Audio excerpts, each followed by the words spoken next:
YCP ప్రభుత్వంపై జగన్మోహన్ రెడ్డిపై కుట్రతోనే చంద్రబాబు నాయుడు గారు తిరుమల లడ్డు ప్రసాదంపై దుష్ప్రచారం చేశాడని క్లియర్గా అర్థమవుతున్నాయి. రోజు రోజుకు ఆధారాలన్నీ చూస్తుంటే అసలు నెయ్యి వాడలేదు. అసలు ఏఆర్ కంపెనీకి చెందిన నెయ్యి తిరుమలకు వెళ్ళలేదు. తిరుపతిలో జూలై నెలలో ఏఆర్ కంపెనీ 2 ట్యాంకర్లు పంపింది. ఆ ట్యాంకర్లను కూడా వెనక్కి తిరిగి పంపించేశారు.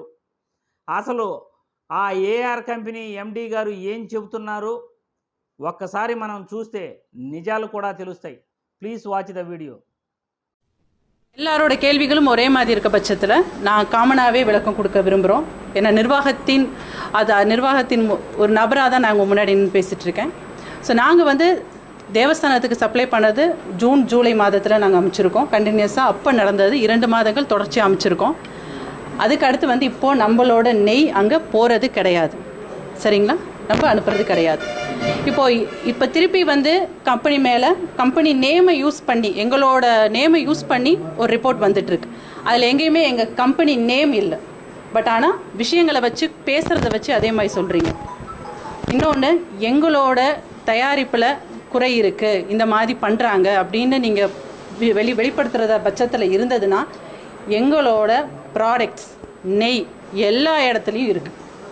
எல்லா இடத்துலையும் எங்கள் ப்ராடக்டை நீங்கள் எடுத்து டெஸ்ட் பண்ணலாம். ஜென்யூனிட்டி, அதோட நம்பகத்தன்மையும் அதோட தரத்துலையும் எந்த குறைபாடும் இருக்காது. என்னென்ன விதத்துல எல்லாம் எங்கள் மேலே குற்றங்கள் இந்த நிறுவனம் தான் இந்த நிறுவனத்தின் தயாரிப்புன்னு சொல்கிறாங்களோ அது எதுவுமே நாங்கள் முழுமையாக வெளிப்படுத்துகிற விரும்பலை. நீங்கள் ப்ராடக்டே எடுத்து டெஸ்ட் பண்ணாலே எல்லாத்துலேயுமே நீங்கள் தெரிஞ்சுக்கலாம், அது தன்மையை நீங்கள் தெரிஞ்சுக்கலாம். இன்னொன்று, 25 வருஷத்துக்கு மேலே இந்த துறையில் நாங்கள் இருக்கோம். இந்த மாதிரி எங்களோட தயாரிப்புகளில் எந்த இடத்துலையுமே இப்படி ப்ரொஜெக்ட் ஆனது கிடையாது, வெளிப்படுத்தினது கிடையாது. సో இதுக்கு என்ன విளకమో చూశారు కదా.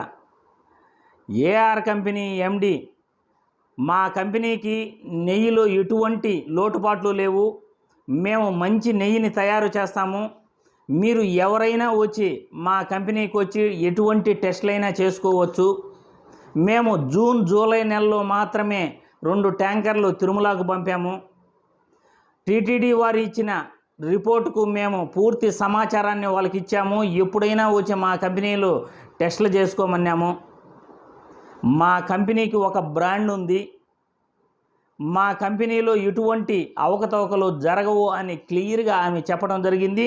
ముఖ్యంగా మనం అండర్లైన్ చేసుకోవాల్సిన పాయింట్ ఏమిటంటే జూలై నెలలో ట్యాంకర్లు తిరుమలకు పంపినట్లు వాళ్ళు చెబుతున్నారు.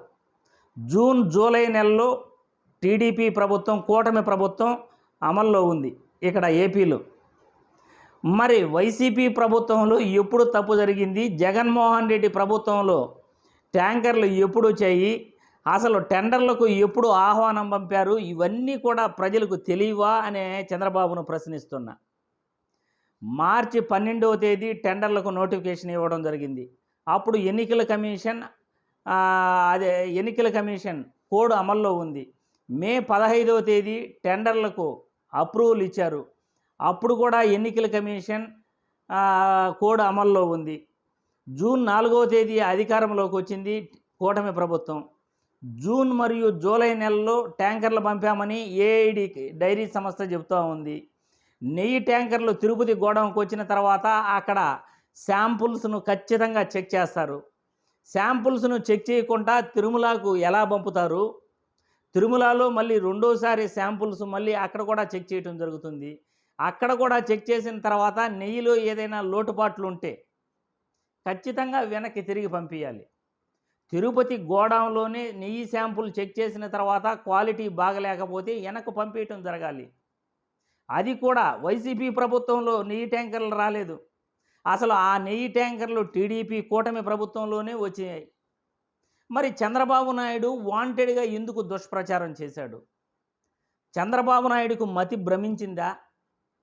ఆయన ప్రభుత్వంలో వచ్చిన ట్యాంకర్లను ఆయన ప్రభుత్వంలో గుజరాత్కు టెస్టింగ్కు పంపిన వీళ్ళు టీడీపీ బోర్డు ఒక్కొక్కసారి ఒక్కొక్క స్టేట్మెంట్ ఇస్తూ ప్రజల ముందుకు ఏదో చేసేయాలి, జగన్మోహన్ రెడ్డిని ఎలాగైనా జైలుకు పంపాలి, వైసీపీ ప్రభుత్వంపై ఎలాగైనా దుష్ప్రచారం చేయాలనే ఉద్దేశంతోనే ఇదంతా లడ్డూపై కట్టుకథ అల్లాడు చంద్రబాబు.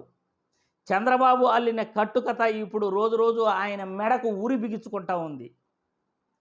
ఆయన ప్రభుత్వంలో ఆయన అధికారంలో ఉన్నప్పుడు నెయ్యి ట్యాంకర్లు వస్తే ఆ నెయ్యి ట్యాంకర్లను వైసీపీ ప్రభుత్వంపై ఆపాదించటం ఎంతవరకు సమంజసం అని ప్రజలందరినీ కూడా తెలియజేస్తున్నాను, ప్రశ్నిస్తున్నాను. చంద్రబాబు లాంటి వ్యక్తి ఇలా ప్రతిరోజు కూడా అబద్ధాలే ఆయన చెప్పుకుంటూ పోతూ ఉంటాడు. ఒక అబద్ధం చెప్పేటప్పుడు కన్ను కూడా ఆర్పడు. కన్ను ఆర్పకుండా ఒంట్లో ఏ బెనుకు లేకుండా అబద్ధాన్ని నిజంలాగా చెప్పే వ్యక్తి ఎవరైనా ఉన్నారు అంటే చంద్రబాబు నాయుడు గారే. తిరుమల తిరుపతి దేవస్థానంకు ఒక గొప్ప విశిష్టత ఉంది. హిందువుల మనోభావాలు దెబ్బతీసే విధంగా చంద్రబాబు నాయుడు ఈ వ్యాఖ్యలు చేయటం అసలు హిందువులు జీర్ణించుకోలేని విషయం.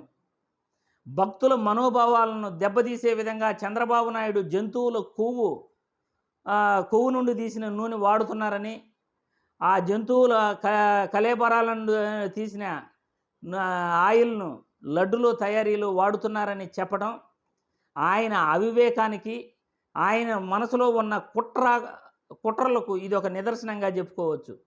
ఎందుకంటే అసలు తిరుపతి గోడౌన్లో ఏ ట్యాంకర్ వచ్చినా, ఏ ముడి పదార్థాలు వచ్చినా కంపల్సరిగా తిరుమలకు వెళ్ళే ముందు ఆడ చెకింగ్ జరుగుతుంది. శాంపుల్స్ తీసుకుంటారు. ఏ శాంపుల్ అయినా బాగలేకపోతే అక్కడి నుండే రిటర్న్ చేసేయటం జరుగుతుంది. ఆడతో కథం. కానీ చంద్రబాబు నాయుడు గారు ఇన్ని కట్టుకథలు తిరుమల తిరుపతి దేవస్థానంపై, శ్రీవారి ప్రసాదంపై కట్టుకథలు అల్లాడంటే ఆయన మనసులో ఎన్ని కుట్రలు దాక్కున్నాయో, ఎలాగైనా అధికారంలోకి వచ్చిన వెంటనే జగన్ని జైల్లో పెట్టేసేయాలి. ఇదే ఈయన దురుద్దేశం. ఇటువంటి పాపాత్ములు, ఇటువంటి దైవాన్ని కూడా రాజకీయాలకు లాగే దుర్మార్గులు ఖచ్చితంగా శిక్ష పడాలి. కేంద్ర ప్రభుత్వం దీనిపై స్పందించాలి. కంపెనీ ఏఆర్ డైరీ కంపెనీని విచారించాలి. వాళ్ళ వాంగ్మూలాలు ఇప్పుడు వాళ్ళు ఎండి మాట్లాడిన వీడియో ఈడ మనకి పబ్లిక్గా కనపడతా ఉంది. దీన్ని చూసిన తర్వాత కూడా ప్రజలందరూ కూడా ఎటువంటి నిర్ణయం తీసుకుంటారు, ప్రజలకే వదిలేస్తున్నాం. మనం నిజాలు చెప్పడమే మన బాధ్యత. నిజాలను ప్రజలందరికీ తెలియచేయటమే మన బాధ్యత. రాజకీయాలలో ఎవరు మంచివాళ్ళు, ఎవరు ప్రజలకు మంచి చేస్తున్నారు, ఎవరు అబద్ధాలు చెప్తున్నారు, ఇటువంటి విషయాలన్నీ వెలికి తీసి ప్రజలకు చెప్పడమే మాలాంటి వాళ్ళ బాధ్యత. ఇప్పుడు మీరే తెలుసుకోండి, చంద్రబాబు నాయుడు గారు నెయ్యిపై దుష్ప్రచారం చేసి అసలు వైసీపీ ప్రభుత్వంలో వాడని నెయ్యికి, వైసీపీ ప్రభుత్వంలో రాని ట్యాంకర్లను, వైసీపీ ప్రభుత్వంలో వాడని నెయ్యిని ఎలా దుష్ప్రచారం చేసి వాళ్ళ ప్రభుత్వంపై, జగన్మోహన్ రెడ్డిపై కుట్రలతో ఆయన దుష్ప్రచారం చేశాడు.